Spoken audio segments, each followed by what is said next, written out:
ॐ नारायणं नमस्कृत्यं नरं चैव नरोत्तमं देवीं सरस्वती व्यासं ततो जयमुदीरयेत्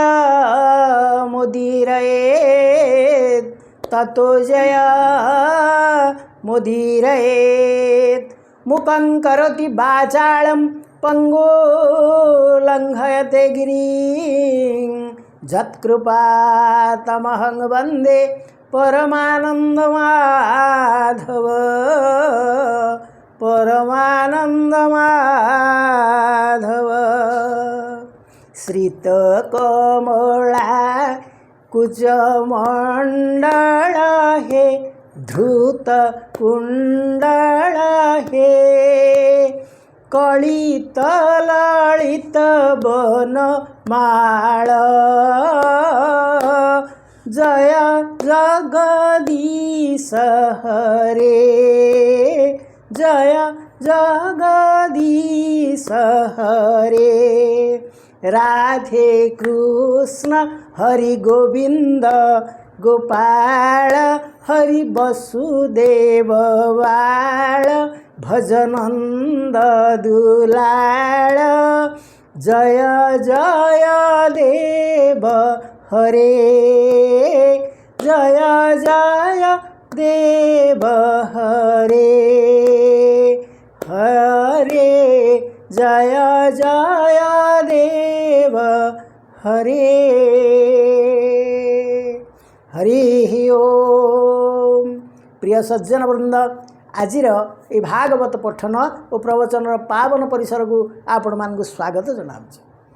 आम मैंने ए पर्यंत परमशास्त्र भागवतर चतुर्थ स्कंधर 29तम अध्याय पठन करुचे। यह एक बड़ अध्याय तेबे से जा हो अति आनंदर कथा आपण माने आम सहित मिसिकी आम चलीचे। ए पर्यंत आमर 24,000 रु ऊर्ध्व आमर सब्सक्राइबर रहिले जहाँ एक शुभ सूचना जे आपण मानकर आध्यात्मिक आनंद प्राप्त होउची एवं आपण माने आम सहित भागवत श्रवण रे भाग नौचंती। तेणु दिन को दिन आपण मानकर संख्या वृद्धि हेले आमर जना पड़ुची जे आध्यात्मिक भाव समस्त को भल लागिची। तेणु आमे एई नाबरे टिके बसिबा एवं भगवान को पाखको ए भव सिंधु पार हो जिवार मार्गटी पाई जिबा। ताहेले जे कृष्णंक कथा मु कहिली जे सीए नारद प्राचीन राजा को कहिले जे कृष्णंक नाम भजन कले तुमे मुक्ति पाइजिवो। तेणु आमे आरंभरू टिके कृष्णंकर भजन कले कारण से कौन कहउचंदी जे परम गुरु भगवान तापादे भक्ति भावे ध्यान। तेणु से कहउचंदी से ज्ञाने कृष्ण पादे मति हरि भजने होए रति। जदि तुमे भगवान ठारे मन निवेश करिवो ताहेले से तुमको मुक्ति देबे। काहेंगे ना से कहले जाबत कृष्ण न भजई ताबत जीव गति काहि। तेणु कृष्ण को भजन कले जीव गति पाइब नाही से कौन पाइब ताहेले दुर्गति पाइब। तेणु ए कथा नारद प्राचीन राजा को कहउछन एवं से तांग कहिले जे जदि आमे कृष्णंग भजन न करी बा मनरे भक्ति भाव न रखी केवल लोक देखाणिया भाव में किसी जागयज्ञ करवा तार मूल्य किसी हम ना। यज्ञ जदि पशु बलि देवा ताहा आहुरी क्षति घटेब। तेणु आमे गोविंदंग प्रति भक्ति भाव को रखिबा एवं आमर आचरण एवं उच्चारण को निश्चित भाव में पवित्र रखिबा ताहेले भगवान आम उपरे प्रीत हेबे। एवं आउ कौन हो पारिबो एक कर्मे मोक्ष मार्ग दूर तू ताहा न कलु विचार परम तत्वेन हे मति लभिबु दुस्सह दुर्गति। तेणु आम जो कथा कहते जे भागवतकार लिखिं कृष्णंग नाम भजन न कले गति ना अर्थ अच्छी कौन दुर्गति अच्छी से कथा भागवतकार लिखिदे लभिबु दुस्सह दुर्गति परम तोत्येन हेमती ए विप्रे तो हित न जानी नरक मार्गे तोते टाणी एहांक वाक्ये तू राजन भ्रमे होइलु हत ज्ञान तू गृह रूपे अंधकूपे तू गृह कूपे अंध जन्म अंध तू गृह कूपे जन्म अंध ए विप्रे कर्म कांडे बद्ध जेसने अंधे अंधवाही से जेन्हे कार्य न घटई जेपरि भाव में जड़े अंध जदि आउ जड़े अंध को बाट देखाए ताहेले दी जन जाक निश्चित भाव में खाल पड़े कारण ये बाट जाने कि से बाट जाने ठीक से ही परि भाव में नारद कहउचंदी हे प्राचीन राजा तुमे कौन सी एक अज्ञानी व्यक्तिर बा अज्ञान ब्राह्मणर कथारे पड़ी तुमे जो कर्म सब कल यज्ञ पशुबद्ध कल यह तुमर दुर्गति सृष्टि कला तुमर गति मुक्तिर मार्ग खोलिला नहीं तेणु से भागवतकार मध्य लिखिछन्ति अंध को करी अनुगत अंध जे सने पड़े खात तेणु जदि गुरु किछि जानती नाही ताहले तांको शिष्य मध्य सेही भूल बाटरे चालिबे जेसने अंधे अंधबाही जे जन्हे कार्ये न घटई तेसने हांक वचन हे राजा चित्ते तू ही घेन तेसने हांक वचन हे राजा चित्ते तू न घेन तोते भंडीले धन आसे इंद्रिय सुख गृह वासे तो पूर्व पुण्य विनाशीले जीव हिंसने शिक्षा देले हरि आश्रय कर्म जेते न कही भ्रमाइले तोते तेणु भागवतकार दृढ़ भाव जीव हिंसा विरुद्ध स्वर उत्तोलन करिसंती से कहिसंती आजिकाली धर्म नारे विभिन्न जगार जो पशु बलि दिया जाउची विभिन्न देवी पीठरे जो बलि सब दिया जाउची ताहा होउची गोटिए गोटिए दुष्कर्म एवं यह होउची नरक द्वार खोलिबार मार्ग आपण को जदि कहीं नहीं बलि दिए आपण मन खुशी हम कि ताहले आपण किपरि भाव में गोटे निरपराध छेड़ीटे हो बा कुकुड़ाटे हो बा मेंढाटे हो बा जेकोसी जीवटी को आपण जो बलि दे दौरान कि भयंकर कर्म आपण करुचंती से आपणकर कि क्षति करिथिला तेणु यह सब पुण्य बदल रे पाप अर्जन करिवार मार्ग होउची एवं अत्यधिक पाप अर्जन कले निश्चित भाव में जीवन दुर्गति र परिपूर्ण हो जिवो एवं दुख र भार मनुष्यर बढ़ी जिवो ए विप्रे न जानती ताहा तेणु भंडीले नर नाहा तू तर्की न पारी राजन व्यर्थे गला तो जीवन जे कर्मे हरि तो सहोए ताहाकु कर्म बोली राये उत्तम विद्या हे राजन जे हरि करंती भजन तेणु जो माने हरिंक नाम भजन करती सी होचंती उत्तम विद्या किंतु एथिरे धर्म नारे पशु बलि देवा हूँ संपूर्ण भाव में गोटे अविद्या कार्य ज्ञानी मध्य से हुबर जे हरि कर्मे तत्पर यज्ञादि दान पुण्य जेहि जेबे जीवरे दया वही सर्वभूतरे आत्मा हरि प्रकृति स्वरूपे विहरि से एक आत्मा वे नियंस प्रकृति भेदे बहु दृश्य तेणु जीवे दया हूँ मनीषर सबुठु बड़ धर्म गोटे जीव प्रति दया करवा ताकू टिके करुणा करवा खरा दिने टिके जीव मानक पई जल टिके रखिदेवा बा पक्षी मानकू टिके दाना पकईदेवा आपण घरे चाउल खुद एसबू रही जोड़े फिंगी दिंतु पक्षी रुटी खंडे कुकुर को दिंतु बा टिके जल रखी दिंतु जीव मान से पीबे। तेणु यहीपरि भाव में जदि दया एवं करुणा आम करवा ताहेले निश्चित भाव भगवान आम उपर संतुष्ट हे, कारण से देखिए जे मनुष्य देहे दिव्य ज्ञान देखी संतोष भगवान। तेणु से जानवे जे नाई ए व्यक्तिटी मोर जो सृष्टि की भल पाउची, मो सृष्टि थिबा जीव मानू दया स्नेह श्रद्धा करुणा ये सब करि पारुची। तेणु मुझे को भल पाई ताहले से कौन कहले एमंते हरि रे शरण तू जाई पसनु परायण। तेणु से कहले जे हरिंग पाखरे शरण पशिबार मार्ग होची दया क्षमा स्नेह श्रद्धा। सारा वसुधा को निजर कुटुंब बोली जे ग्रहण करनियंती तांकु भगवान भल पाती। से सर्व आत्मा प्रिय हरि जानाम आश्रे भभूतरी एक कथा जे बुझे पंडित से सर्व गुरुटी अच्युत।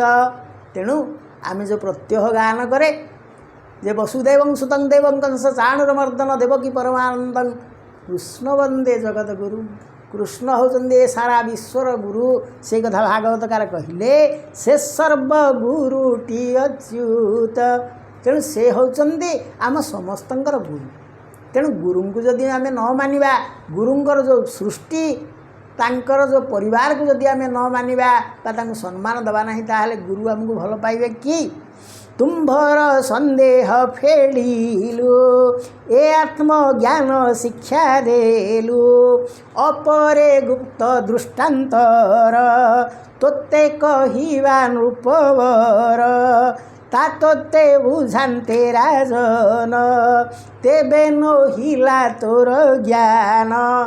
तेणु नारद कहले जे तुमे जो जिनस गुड़िक बुझीपारि नथिल ए शरीर तत्वर जो भाव बुझीपारि नथिल सेगुड़िक तो मुझे बुझाईदेली, किंतु तुमे ए नवद्वार शरीर त्रिगुण माया एवं से जो घर भितर जो सुंदरी नारी थिला से होची तुमर मन एवं मन से नारी सांगे जो थिले 10 जन परिवारी बा जो सखी थिले से माने होचंदी किए ना मनीषर यही 10 इंद्रिय 5 कर्मेन्द्रिय 5 ज्ञानेन्द्रिय यही सब जते तुम्हें बुझी पारि नथिल ताकू बर्तमान मु सब बुझेइथि।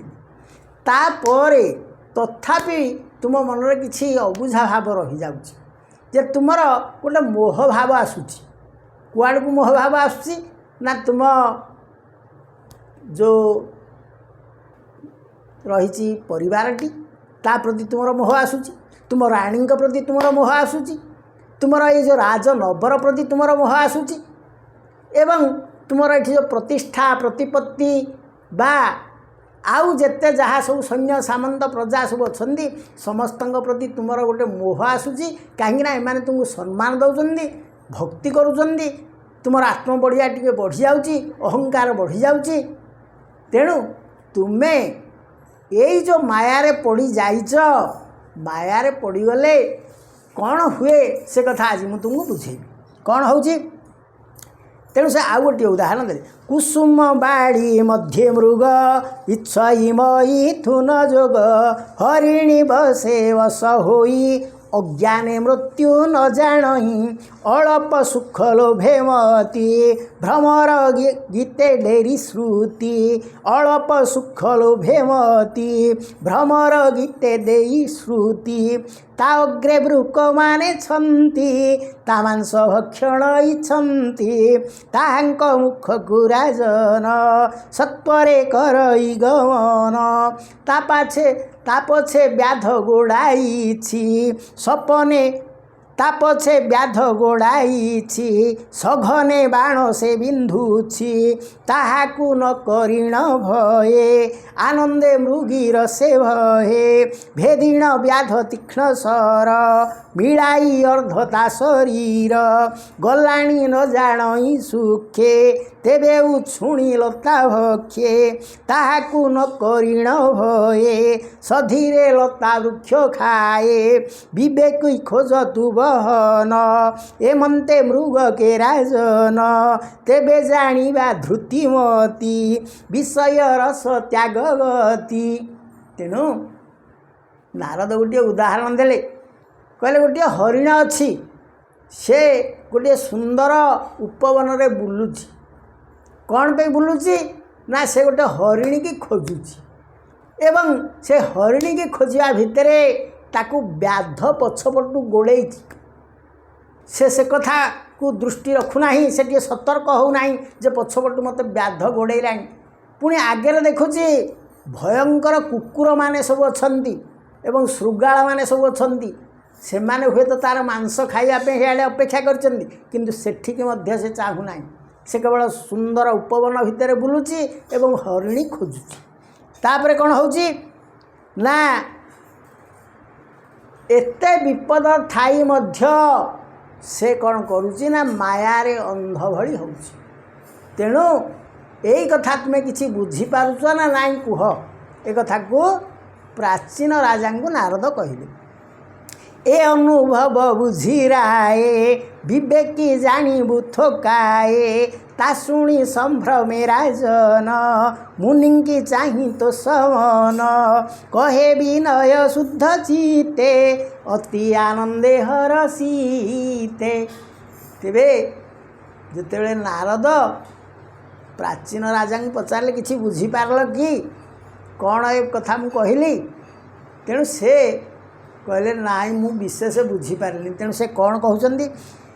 ରାଜା ଉବାଚ ଆମ୍ଭର ଏଣେ ନାହିଁ ମତି ବିବେକୀ ନୋହେ ଆମ୍ଭ ଗତି ଯେବେ ମୋହରେ ଦୟାବହ ଏକଥା ଫେଡ଼ି ମୋତେ କହ ତୁମ୍ଭେ ଦୟାଳୁ ଯୋଗେଶ୍ୱର ସକଳ ଘଟେ ଦୟାପର ମୁଁ ବୁଝି ନ ପାରିଲି ଚିତ୍ତେ ଛାଡ଼ୁ ସଂଶୟ କହ ମୋତେ କେ ମୃଗ ବୃକ ବ୍ୟାଧ କେହି ଭୂମୁନି ବର ଦେବା କହି।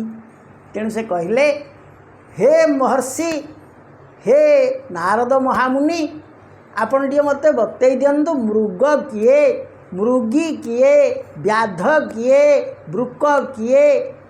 ଏସବୁ ଜିନିଷ ମୁଁ କିଛି ବୁଝିପାରିଲିନି। ଆପଣ ତ କ'ଣ ସବୁ ତତ୍ତ୍ୱ କଥା କହୁଛନ୍ତି ମୁଁ ଧରିପାରୁନି। ତେଣୁ ଆପଣ ମୋତେ ଟିକେ ବୁଝେଇ ଦିଅନ୍ତୁ। ନାରଦ କହିଲେ। ନାରଦ ଉବାଚ ଶୁଣ ରାଜନ ଏକ ଚିତେ ତା ଫେଡ଼ି କହି ଦେବା ତୋତେ ହେ ରାଜା ମୃଗ ରୂପ ତୁହି ତୋ ପତ୍ନୀ ଗଣେ ପୁଷ୍ପ ଦେହି ସେ ତୋତେ ଭେଡ଼ି ଅଗ୍ରେଛନ୍ତି ତୋ ପ୍ରାଣ ବିବାଦେ ନାଶନ୍ତି ତୁ ତାହା ତର୍କି ନ ପାରିଲୁ ସୁବେଶେ ତାହାଙ୍କୁ ପୂଜିଲୁ ସର୍ପାଗ୍ନି ସ୍ତ୍ରୀ ଯେ ଦୁର୍ଜନ ବିଶ୍ୱାସ ନ ଜୀବ ଏ ମାନ। ତେଣୁ ନାରଦ ତାଙ୍କୁ କହିଲେ ହେ ରାଜା, ଏ ସଂସାରରେ ମୃଗ ହେଉଛି ପ୍ରତ୍ୟେକ ମଣିଷ ଏବଂ ତୁମେ ମଧ୍ୟ ଗୋଟିଏ ମୃଗ ଏବଂ ଏ ଉପବନ ହେଉଛି କିଏ ନା ଏ ସଂସାର ବା ତୁମ ଘର ସଂସାରଟି ହେଲା ତୁମର ଉପବନ। ୟା ଭିତରେ ତୁମେ ବୁଲୁଛ, ତୁମର ଆନନ୍ଦରେ ସମୟ କଟେଇ ନେଉଛ, କିନ୍ତୁ ତୁମ ପଛରେ ବ୍ୟାଧ ବସିଛି। ସେ ବ୍ୟାଧ କିଏ? ସେ ପ୍ରତିଦିନ ଗୋଡ଼ଉଛି ତୁମକୁ, ତୁମେ ଦୌଡ଼ି ଚାଲିଛ। ସିଏ କିଏ ନା ସିଏ ହେଉଛି ମୃତ୍ୟୁ। ଦିନ ପରେ ଦିନ ଗଡ଼ି ଗଡ଼ି ଯାଉଛି ଏବଂ ମଣିଷ ଦିନ ପରେ ଦିନ କଟେଇ ଯାଉଛି। ଖାଲି ଆନନ୍ଦ ଉତ୍ସବ କଲେ ହେବ ନାହିଁ, ତା ଭିତରେ କିଛି ସତ୍କର୍ମ କରିବା ଦରକାର, କିଛି ଭଗବତ ଚିନ୍ତନ କରିବା ଦରକାର। ଏ କଥା ମଣିଷ ଭୁଲି ଯାଉଛି। ନିଜ ପ୍ରିୟ ପରିଜନଙ୍କ ସହିତ ସେ କେବଳ ସମୟ କଟେଇ ଚାଲୁଛି। ତେଣୁ ଶାସ୍ତ୍ର କହୁଛନ୍ତି କ'ଣ? ସର୍ପାଗ୍ନି ସ୍ତ୍ରୀ ଯେ ଦୁର୍ଜନ ବିଶ୍ୱାସ ନ ଜୀବ ଏ ମାନ। ତେଣୁ ଶାସ୍ତ୍ର ଅନୁସାରେ ଏମାନଙ୍କୁ ବିଶ୍ୱାସ କରିବ ନାହିଁ। କାହାକୁ? ସର୍ପକୁ ବିଶ୍ୱାସ କରିବ ନାହିଁ। ଅନେକ ଲୋକ ସାପକୁ ଇଏ ନାହିଁ ଦେବତା ଠାକୁର କହିକିରି ତାଙ୍କୁ ଭାରି ଭକ୍ତି କରନ୍ତି, କିନ୍ତୁ ବାସ୍ତବରେ ସେ ଗୋଟିଏ ଭୟଙ୍କର ଜୀବ। से केतेबेले जे चोट मारिदेव ताहा कहीहब ना। तेणु सर्प को विश्वास करिब नाही। तापरे अग्नि अग्नि को मध्य विश्वास करिबे ना। छोटिया निआंटे तो हेटे जळुची आ पाळगदा पाखरे हच ए टिके नया निआं तो ताकू लिभे जदि नदेले आपण ताहेले से केतेबेले जे पाळगदा पोड़ी घर पोड़ी गाँर अधा पोड़ीदेव ताहा कही हेब नाही। तेणु सेहीपरि भाव में जदि गोटे पाप कौन प्रवेश करुच्ची ताकू हेले प्रश्रय देबा नाही। तापरे आउ गोटे हैला स्त्री कौन से अजणा स्त्री लोक को केबे हेले विश्वास करिबा नाही। कारण पति पत्नी से तो सांगरे अछंदी से पत्नी तांको ना गोटे संसार भितर पति पत्नी रही था। पत्नी तांको ना कहीं ना पतनाथ त्रायते इति पत्नी पुरुष को पतनरू रक्षा करवा हूँ नारीर कर्तव्य। किंतु अपरिचित स्थान रे जड़े अजणा नारी को सहसा विश्वास करने कथा नुहे। ए कथा भागवतकार कहले सर्पाग्नि स्त्री जे दुर्जन विश्वास न जीव ए मान तांक बसे तू निमजिलु प्राणु अधिक स्नेह कलु से तोर बसे कले मन बंधने पशुए जे सन ए तो ते निश्चय नासिबे तो स्नेह भरे प्राण नेबे ए संग दोषु नृपवर होइब मोक्ष मार्ग दूर। तेबे से कहउचंदी जे पति पत्नी दी जन रहिबा कथा किंतु आग काल रे राजा माने बहु नारी को पत्नी रूपे ग्रहण करुथिले। फलरे तांकर जो 10 जन पत्नी हेले 10टा कथा से कहिबे एवं 10 जन परस्पर विरुद्ध रे कहिबे ताहेले राजा एई तो कली मेंटो मेंटो तांकर समय जीव से केतेबेले परमात्मा सहित भाव रखिबे। तेणु सेथिपई भागवतकार कहिले जे तू ये नारी मानंग संपर्क रे ये नारी मानंग गहन तोर समय कटई देलु भगवान को डाकी पारिलु नाही। तेणु प्रिय सज्जन वृंद आमर भागवतकार आमको यही शिक्षा दियंती जे माया मोह ए सबू संसार रे जेहेतु आमे अच्छे किछि रहिबो किंतु सेथिरे जे ज्ञानी से सीमांकन करिवो। प्रत्येक रे गोटे पदमर्यादा रहिबो गोटे सीमा सबुथेर रहिबो एवं निजर मर्यादा लंघन करी कौनसी कार्य करिवो नाही। सबुटा सीमा भितर रहिबा दरकार एवं केबे हेले तुमे छोट छोट पाप को प्रश्रय देव नाही। धर कहीं जड़े कहले जे हाँ आज आस टिके मद्य मांस खाईदेव आज दिनटा तो तुम कह हाँ आज दिनटा तो चलैदेवा कहले धीरे धीरे तुम्हें कौन कल ना गोटे कुसंसर्ग आड़क गल एवं गोटे कुकार्य लिप्त रहिल। जदि कहीं आपण को कहते आज आस टिके आम जो खेलीदेवा कौन ना जो कपालवादी भाया करी जो खेलुंट पशा खेलुंट बा जो जुआ खेलुंट जदि जुआ खेलवाई आम आपण थरे आरंभ करदेले ताहेले समस्त संपत्ति बर्बाद हो जाइपारे। तेणु मद्यपान जुआ अड्डा बा एहीपरि भाव में जिते सबू रही कुक्षेत्र सबू से स्थान को आदौ जीवा नहीं। कारण गोटे छोटिया पापटे कले तापरे ताहा धीरे धीरे गुरुतर पाप बढ़ी जाई थाए। कारण जिमदी गोटे मिछ जदि आमे कहिबा ताहेले आहुरी मिछ कहवाक पड़ो। आम शेष गोटे मिछुआ हो जावा जदि कहीदेव गोटे मिछ मिछ चली पछू पछु। तेणु केबे हेले ए भली जिनस गुड़ी को प्रश्रय देवा नहीं। ताहेले प्रिय सज्जन वृंद आज भागवत वाणी को ये विश्राम देवा। परवर्ती पर्यायर पुणी कौन आलोचना नारद करुचंदी से संपर्क में आमे पाठ करिबा। ओ स्वस्ति प्रजाभ्य परिपालयन्तां न्यायेन मार्गेण मही महिषा गोब्राह्मणेभ्य शुभमस्तु नित्यं समस्तलोका सुखिनो भवन्तु समस्तलोका सुखिनो भवन्तु समस्तलोका सुखिनो भवन्तु।